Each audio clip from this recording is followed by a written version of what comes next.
They used to laugh at me, called me a fool, said I'd lost my mind, walking away from a perfectly good business. But what they built, it was never a business. It was a bubble, a store that looked American, but breathed through a straw halfway across the world. Every shelf, every box, every limited time deal came from a port in China. They built their empire on shipping containers and factory invoices. Not loyalty, not craftsmanship, just volume. And for a while, it worked. Then came the war. Not with bombs, but tariffs. Not with soldiers, but spreadsheets. Suddenly, made in China wasn't cheap anymore. Import taxes surged overnight. Containers sat offshore, choked in red tape.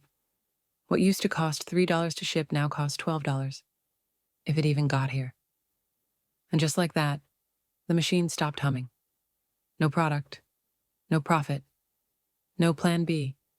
They blamed the government, blamed China, blamed the broken system. But they never blamed the mirror.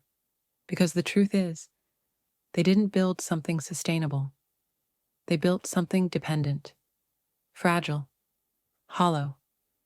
And when the cracks started to show, they still laughed at me, called my work slow, called it cute, called it irrelevant. But when their shelves went empty, my orders kept coming. Because I wasn't chasing trends across oceans. I was building something with roots. The family store didn't have windows, just tall metal shelves, dim lights, boxes stacked to the ceiling, all stamped in languages no one in the family could read. And yet, they worshipped those boxes like gold. It wasn't a place of pride. It was a place of survival, disguised as success. They taught me early, you don't have to care what you sell, as long as it moves. Profit was the only language spoken fluently. Integrity, optional. And everything came from China. Seasonal decorations, discount electronics, bulk toothbrush packs, knockoff chargers, toys with names spelled wrong. The kind of stuff that didn't last, but sold fast. I asked once if we'd ever think about sourcing local. They laughed. Why pay more when you can buy in bulk and triple the margin? To them, patriotism was a bumper sticker on the truck, not a practice in how you build business. They claimed to love America, but everything they relied on came from across the sea. And when I said I didn't want to carry it on, that I wanted to build things that lasted, I didn't get a speech.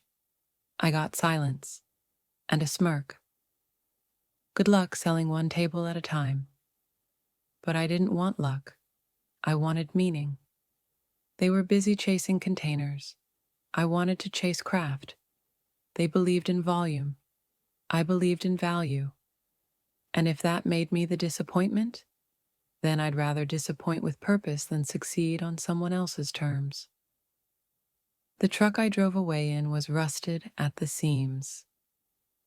One door didn't close all the way. The radio only played static. Every time I hit the brakes, something under the chassis clunked like it wanted to give up before I did. But it ran, and that was enough. I drove that thing to the edge of town, past the strip malls and warehouses, until the road turned to dust. Pulled up beside an old shed, half collapsed, mold on the walls, a wasp nest the size of a fist tucked under the eave. That was my new workshop. No capital, no connections, just an idea I couldn't let go of. Inside, it smelled like rot and regret. The floor creaked with every step. There was no heat, no insulation, just an outlet that sparked when I plugged in the drill. But tucked in the corner, stacked against a wall, was my first pallet. Scrap wood, thrown away cuts, split ends, crooked boards no one wanted. I ran my fingers across the grain. It bit back, left a splinter. I didn't care. That night, I slept on the concrete, a rolled-up hoodie for a pillow, and dreams louder than the rats scratching behind the drywall. I wasn't building a business. I was building a reason to prove that something handmade, something real, could still exist in a world addicted to cheap and fast. And the first thing I made? A table so uneven it wobbled like a drunken church. But it held, and sometimes that's all a dream needs. Something that holds, even when nothing else does. Thanksgiving used to smell like cinnamon and overcooked green beans. Now it smelled like warehouse dust and tension. They'd moved dinner to the back of the store that year, between boxes of unsold electronics and clearance candles with peeling labels. The shelves looked thinner. The lights buzzed like they were struggling to stay alive. And the air? It wasn't warm, not even close. I brought a pie, the same one I used to make with Mom when I was little. No one touched it. They were already seated when I arrived. Plastic chairs around a folding table, paper plates already half filled. No hugs, no glad you made it, just nods, like I was a co-worker clocking in late to a shift I didn't know I still had. We talked about nothing: sports, gas prices, a few gripes about how hard it is to get shipments in now. I stayed quiet. I knew better, but I couldn't help it. I said I'd sold another table, a custom job, hand-carved, made from salvaged oak. Someone in Austin wanted it for their living room. They chuckled. Austin, of course. Bet you charged more for the story than the table. Hope your sustainability pays the rent? It wasn't rage I felt. It was that slow, familiar frost. The kind that creeps up your spine when you realize they don't see you anymore. Not as family, not as a daughter, not even as a threat. Just a novelty. A joke that never got funny. I left before dessert, sat in my truck for an hour, staring at the empty pie tin on the passenger seat. And that's when it clicked. I hadn't lost them that night. I'd lost them the moment I chose to build something they didn't understand. Something that didn't come in bulk. They said America had to get tough, that to be great again, we had to bring China to its knees. So they raised the flags, cheered the sound bites, and never thought twice about where their profits came from. But the trade war didn't hit the headlines first. It hit the invoices. It hit the docs. It hit the bottom line. Hard. Suddenly, the cargo stopped flowing like it used to.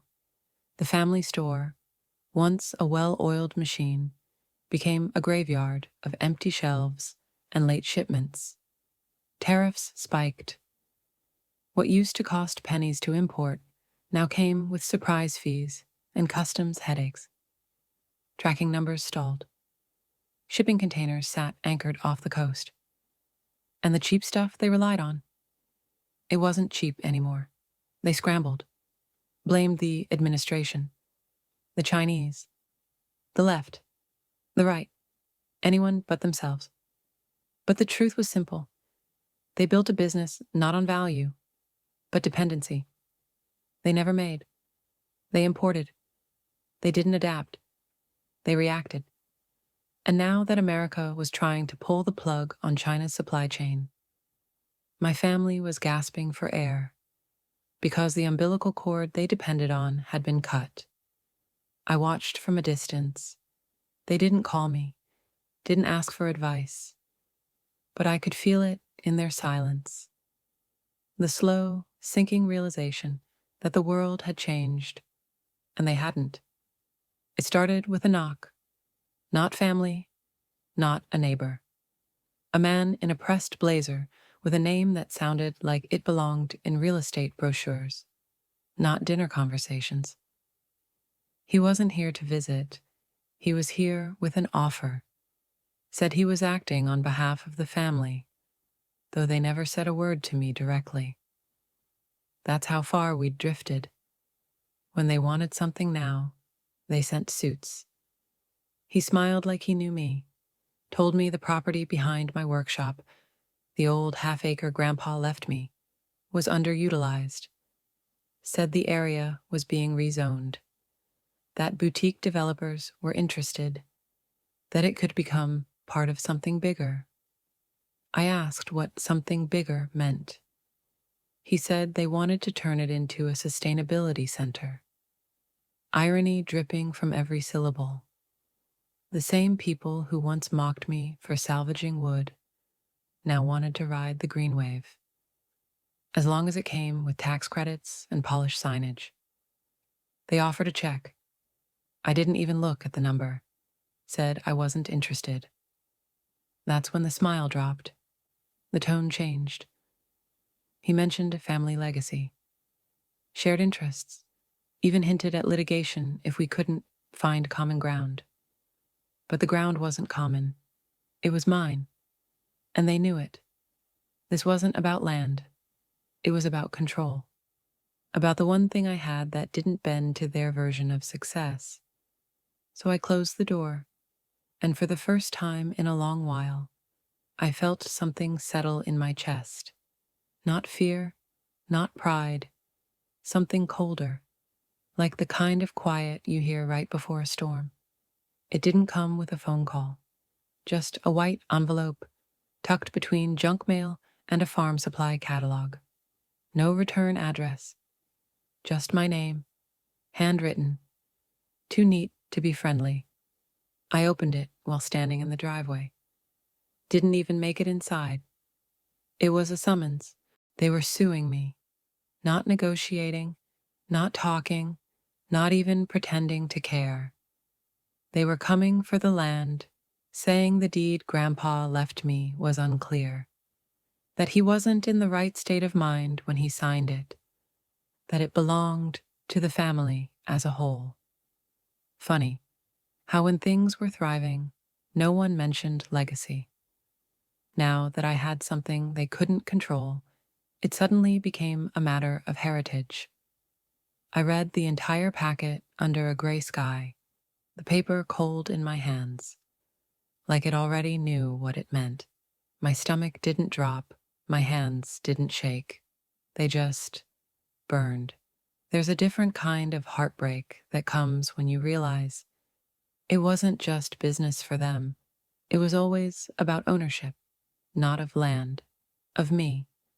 They wanted to prove I still belonged to their blueprint, that no matter how far I'd built, I was still something they could pull back in, like a misfiled invoice, a missing shipment. But I wasn't a line on their ledger. I was the signature they didn't expect to hold. So I folded the letter, placed it on my workbench, and stared at the wood I'd been shaping, and whispered, not with anger, but with certainty, you don't get to rewrite this. I wasn't expecting anyone that day. The morning had started like most. Cold fingers, stiff wood, invoices piling up, and the lawsuit sitting unopened on the corner of the bench like a ghost I wasn't ready to speak to. And then came a knock. Not aggressive, not rushed, just one of those quiet, polite taps, like whoever was on the other side wasn't sure they belonged there. I opened the door to a stranger. Flannel shirt, leather notebook under one arm, eyes that scanned everything. Not with judgment, but with interest. He introduced himself softly, said he was with a regional boutique brand expanding their sustainable home line, said he'd seen one of my pieces, a coffee table I sold to a woman in Austin, and tracked it back to me. My first instinct? Suspicion. Always is these days. But he didn't talk like someone trying to buy me. He talked like someone who saw the work. He walked through the shop without asking, brushing his hand across the edge of an unfinished chair like it was a living thing. He didn't flinch at the imperfections. He asked where they came from. "We're not just looking for product," he said. "We're looking for makers." He left me a card. I didn't pick it up right away, just stared at it, lying there on the workbench, next to a lawsuit that tried to take everything from me, and a future that just knocked, gently, asking if it could come in. Courtrooms don't feel like justice. They feel like waiting rooms for things you already know are true. The morning of the hearing, I wore black. Not for drama, just focus.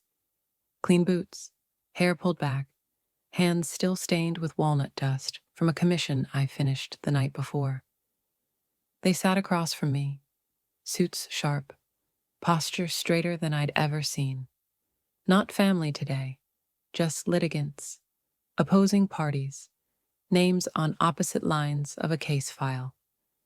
Their lawyer read his lines like he'd practiced them 100 times, said the deed was questionable, said Grandpa wasn't of sound mind, said it was unusual for one grandchild to receive land while the rest got shares in the business.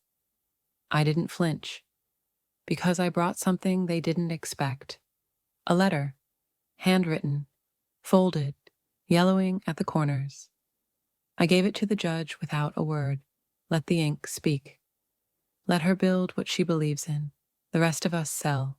She creates. That land is for her hands. The room was still. Even their lawyer didn't say much after that. 10 minutes later, it was over. Ruling in my favor. Deed upheld. Case dismissed. I didn't celebrate. I didn't smile. I walked out with a stamped document and dirt under my nails. The kind you earn, not inherit. And as I stepped out into the cold morning light, one thought settled in my chest like solid wood. They tried to take what I built, but I was never theirs to claim. Success didn't arrive with a bang. It came in layers, in splinters, and bruised knuckles, and sawdust so deep it coated the soles of your soul. For 2 years, we worked until our backs ached and our fingers cracked. Not we, as in a corporation, just a few of us, hands dirty, music loud, coffee burnt. I hired people no one else would. A kid who got turned away from college, a dad who used to work forklifts before his warehouse shut down, a woman who didn't say much but built rocking chairs like poetry. We didn't have titles. We had tape measures and sandpaper. And the shop? It came alive. Orders grew. First, a couple custom tables a month. Then a local hotel chain asked for 40 nightstands, made from reclaimed barnwood. Then came the big one, that boutique brand from Austin. They called what we made authentic. I called it earned. We never scaled fast. We scaled right. Every piece we sent out had fingerprints in the grain. Not perfection, but presence. People asked how we did it, what the secret was, what trend we were chasing. And I just smiled. Because it wasn't a trend, it was the opposite. While everyone else raced for faster, cheaper, bigger, we slowed down, held the work, let it breathe. And in the quiet, between every nail and notch and late-night cleanup shift, we built something they couldn't steal, because this time it didn't come in a container. It came from us. The flyer didn't even look real. Just a few bold letters on cheap paper. Commercial property auction. Starting bid, $48,000. And below it, a photo. Their store. The building I grew up in, where I stacked boxes taller than me, where I was told to stay quiet, stay useful, stay in line. Now, bank-owned, debt-ridden, on the market. I didn't tell anyone I was going, just drove there alone, parked far enough that no one would notice. I sat in the back of that echoey room full of folding chairs and half-interested bidders. watching strangers raise their hands for pieces of someone else's past. They didn't know the history, didn't care, but I did. When the auctioneer called out the lot number, I waited. One developer raised a hand, something about turning it into a vape shop. Another mumbled, fast casual franchise. The number climbed, but slowly. The air was thin, and then I raised mine. No hesitation, no fanfare, just a single gesture. Sold. That was it. I signed the papers with hands that didn't shake, collected the keys in silence, walked out without looking back. Not at them, not at anyone. Because this wasn't about revenge, it was about closure, about buying back a piece of my story, not to erase the past, but to rewrite the next chapter. And maybe, just maybe, turn the place that once boxed me in into something that finally breathed. The first morning we opened, it smelled like cedar and new paint. Not chemicals, care. The lights were low, soft yellow, not that harsh fluorescent buzz from before. We'd gutted the place, peeled it back to bare beams and concrete, then rebuilt it with our own hands. No decorators, no corporate design team, just grit, intention, and a handful of calloused palms. This time, there were windows. Big ones, the kind that let the light spill in like forgiveness. The old aisles, gone. In their place stood finished pieces, handmade bookshelves, kitchen tables with visible knots and grain, chairs that didn't match perfectly, on purpose. People walked in slowly, like they weren't sure they belonged. Some recognized the building. A few looked around and whispered, "Didn't this used to be that discount place? No way this is the same spot." But it was.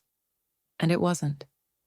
I stood behind the counter, not out of pride, just presence, watching them walk through a space that once tried to shrink me. Now it held others and lifted. A local blog wrote an article, From Import to Impact, The Return of Real Craft. Another headline read, Built by the one they underestimated. But the loudest thing in the room? Silence. No mockery, no smirks, no dismissive stares, just the sound of wood settling and people staying. And for the first time in years, I realized I didn't just survive, I made space. And that's the difference between revenge and rebuilding. One heals, the other echoes. Optional epilogue. A quiet Christmas. Christmas used to be chaos. Too much food, too many voices, wrapping paper flying, cheap wine flowing. Someone always brought up politics at the worst time. This year, it was just quiet. I kept the old tradition, set out cider, made the same stuffing recipe we used to argue over. Even lit the cinnamon candle Mom always pretended she didn't like. I sent an invitation out. Simple. No expectations, no guilt, just an open door. No one came, no one called, not even a maybe next year. Just silence. And it wasn't cruel. It was worse than that. It was empty. I sat in the flagship showroom, alone, with the fireplace crackling and lights glowing in the windows. I watched people walk past outside, arms full of gifts and groceries, their laughter muffled behind scarves and snow. There was an extra chair by the fire. I kept glancing at it. I don't know why. Habit, maybe. Hope, maybe. But it stayed empty. And in that moment, I realized something I hadn't wanted to admit before. You can build the dream. You can turn pain into beauty, fear into oak, silence into strength. But some spaces, they don't get filled again. Not by success, not by headlines, not even by justice. They just stay open, like scars that never close, only fade. And maybe that's okay. Maybe healing doesn't mean wholeness. Maybe it just means learning to sit with the space and not need it filled. 3 days after Christmas, I found it sitting on the porch. No note, no message, just a brown paper bag with a twist of twine at the top, left like a forgotten package beside the doorframe. It was cold to the touch, heavy, familiar. I pulled the paper back slowly, and there it was. The bourbon, the same kind he used to keep tucked behind the register. Small batch, dusty label. Never opened unless it was a real occasion. He'd pour 2 fingers and say, "Too good for bad company." I hadn't seen that bottle in years. I turned it in my hands and noticed something wedged beneath the wax seal, a slip of paper, aged at the edges, folded small. I nearly missed it. Inside, handwriting. His, shaky but unmistakable. Let them chase money. You chase meaning. You were always the one who made things real. That was it. No apology. No long-winded farewell. Just truth, wrapped in quiet. I sat on the porch steps, bottle in my lap, letter in hand, and let the wind cut through my coat. The snow hadn't fallen yet, but the sky was holding its breath like it knew I needed the stillness. He was gone, and yet he saw it. Saw me. Not as the failure, not as the rebel, but as the one who carried something forward. And maybe that's the kind of love that lasts, the kind that shows up late, but just in time. He didn't look like much when he walked in. Baggy hoodie, scuffed sneakers, a spiral notebook hanging from one hand. Like he wasn't sure if he should bring it inside. He didn't ask for a job, just stood at the edge of the shop and said, real soft, "I like drawing furniture." That was it. I handed him a broom. Didn't ask for a resume. Didn't tell him to come back next week. I just needed help sweeping that day, and he needed a place to belong, even if he didn't know it yet. He didn't say much the first couple weeks, just watched. Took notes when he thought no one was looking. Kept sketching in the margins of order sheets and scrap lumber tags. One night, after closing, I found one of his drawings left on the table. A rocking chair, angular but smooth, balanced, not flashy, but honest. The kind of piece that knew what it wanted to be. I pinned it to the corkboard without a word. The next day, there were 3 more. Now, he's still here. Doesn't sweep much anymore. He drafts the custom orders. Has clients asking for pieces he designed. And when people call me a mentor, I just shake my head. Because what I gave him wasn't lessons. I gave him space. The same thing I had to carve out with splinters and silence. And maybe that's what legacy is. Not inheritance. Not a last name carved into a plaque. Just one person quietly handing belief to another and watching it grow in hands that were once empty. No one tells you success can feel like grief. You chase it like a lifeline, thinking once you have it, the storefront, the clients, the waiting list, the articles, the ache will go away. But it doesn't. It just changes shape. Now it comes in quiet moments, when the shop's finally closed and you're sitting on the edge of your own workbench, wondering why the room still feels a little too big. I look around sometimes and think, this is everything I fought for, and it is. But it came at a cost. The calls that never came, the birthdays missed, the family table where my name stopped being spoken. There are chairs I no longer sit at, not because I don't want to, but because they've been cleared away. And even when you win, you don't always get them back. The shop is thriving. Orders keep coming. We're already looking at a second space. But there's this one corner I never touch. An old stool by the window that doesn't match anything else. I keep it anyway. Not for style, for memory. Maybe that's what success really is. Not the numbers, not the features, but learning to live with the things you had to leave behind to become who you were meant to be. Not every scar fades. Some settle in, like fingerprints on finished wood, permanent, imperfect, and completely yours. At the edge of town, where the gravel trail winds past the last row of streetlights, there's a clearing. No signs, no traffic, just an old oak tree that splits in two, like even it couldn't decide which direction to grow. That's where I built the bench. It wasn't on any blueprint. No one commissioned it. No plaque. No ribbon cutting. Just two wide cedar boards, sealed by hand, legs set deep into the soil, so it wouldn't wobble when time pressed down on it. I didn't bring anyone with me, didn't post about it, didn't need to. It was for no one, and for everyone, for the ones who never got to sit in peace, for the ones who walked away and never turned back, for the ones still building something no one sees.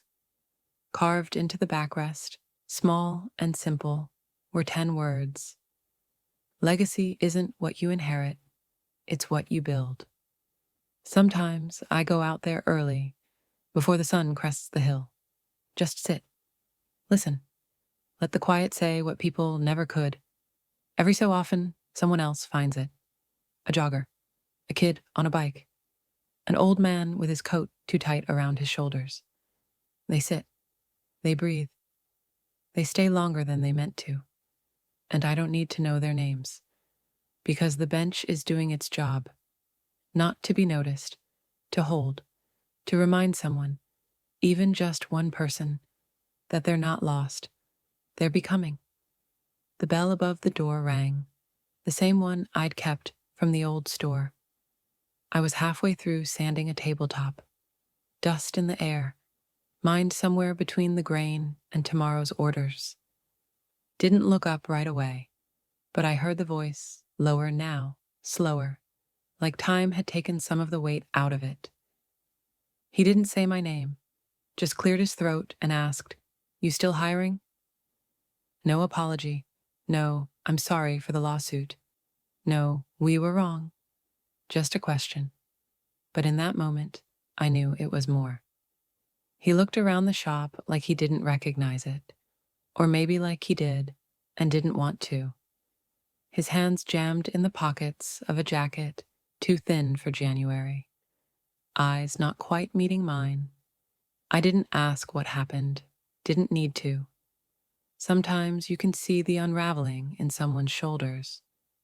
I grabbed a sanding block from the shelf, handed it to him without ceremony. Start with the oak, she's stubborn. And that was it. No hug, no grand reconciliation. Just the sound of two people working in the same space again, breathing the same sawdust, saying more in silence than we ever could in words. Some people wait for closure to come wrapped in speeches. Me, I'll take a pair of hands, picking up where they once let go. There was no finish line, no banner, no champagne, no moment when someone pointed and said, "You made it." It just happened, quietly. One morning, I opened the shop early. The sun poured in through the windows we'd cut by hand, lighting up every surface with gold. I walked the floor barefoot, like I didn't want to wake the walls. Every piece in there, the tables, the stools, the mismatched shelving, they'd come from scraps and second chances. Built slow, finished with care, and they were all spoken for. Clients on a wait list, collaborators calling, articles naming us one of the most soulful makerspaces in the state. But the success? It didn't live in the press. It lived in the stillness. The sound of tools finally resting. The way our apprentice started teaching someone younger than him. The silence where resentment used to echo, now filled with the hum of work done well. And me? I wasn't chasing anymore. I wasn't defending, wasn't proving, wasn't surviving. I was being, not famous, not rich, but rooted. The version of myself I'd been running toward for years had finally arrived, and she didn't need applause. She just needed the light, the sawdust, the rhythm of people building something that would outlast the trends. So when people ask, what does success feel like? I don't say much. I just sit back, look around the room, and let the silence answer for me. Now that you've heard the whole story, let me ask you something. If it came down to it, really came down to it, would you choose comfort or conviction? Would you trade approval for peace? Would you walk away from everything safe just to build something real?